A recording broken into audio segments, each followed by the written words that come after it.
Okay, good afternoon mga kasipag. Here we go again, promoting hindi bago, hindi maganda sa paningin, pero quality kasi subok na at gamit na. Pero bago ang lahat yan, shoutout muna sa pamangkin kong Police Major DJ Hubida Domingo. On behalf of my Hubida clan, always proud of you, sir. Okay, ipagpatuloy na natin. Meron na kasing nag-comment na solar panel naman daw ang i-promote ko. Para sa ito, tingnan natin yung solar ko, which is tatlong solar panel na dalawang 100, may parallel ko at isang 200. Ito, panoorin nyo. Good morning mga kasipag.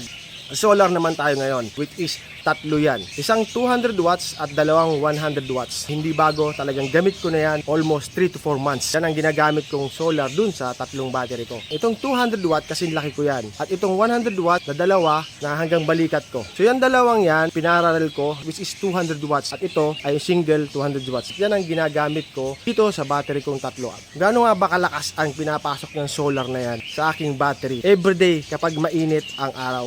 So ito. At ito na nga, ayan, yan yung dalawang 100 watts na pinarallel ko, which is naging 200 watts na sila. So ayan, naglalaro sa 19.2 or 20.1 volt ang pinapasok ng solar panel ko. Kitang-kita nyo yung battery, almost 14.2 volt na. Yan yung dalawang 100 watts. At ito naman, yung solo na 200 watts. Nagbabato siya ng 17 to 18 at naglalaro din sa 20 to 21 volt. Ganon kalakas ang pinapasok ng solar panel ko. O di ba mga kasipag, napakalakas. Talagang ginagamit mo na tapos nagcha-charge pa. At ang battery niyan, itong dalawang to, yan.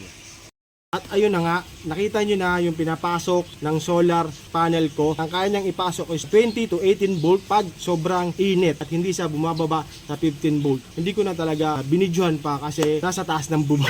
Kasi nga, di ba, nagpo-promote ako ng hindi bagong bukas. Yung pinopromote ko is yung gamit na, nasubok na, at gumagana na. Yun ang quality pag ako nag-promote ng isang product. Kaya nasa Yellow Basket ko lang yan, mga kasipag. Kung kailangan mo ng solar panel, Yellow Basket ko lang. Andiyan oh, napakamura. May free na yan namang controller, which is okay naman siya. Meron din ako nung ginagamit ko din yun sa solar setup ko sa washing machine. So yun lang po mga kasipag. Thank you very much. Kung may katanungan kayo, mag-comment lang kayo at gagawa natin ang video yan. I hope pag naghanap ka ng solar panel, ito na sa Yellow Basket ko. Thank you!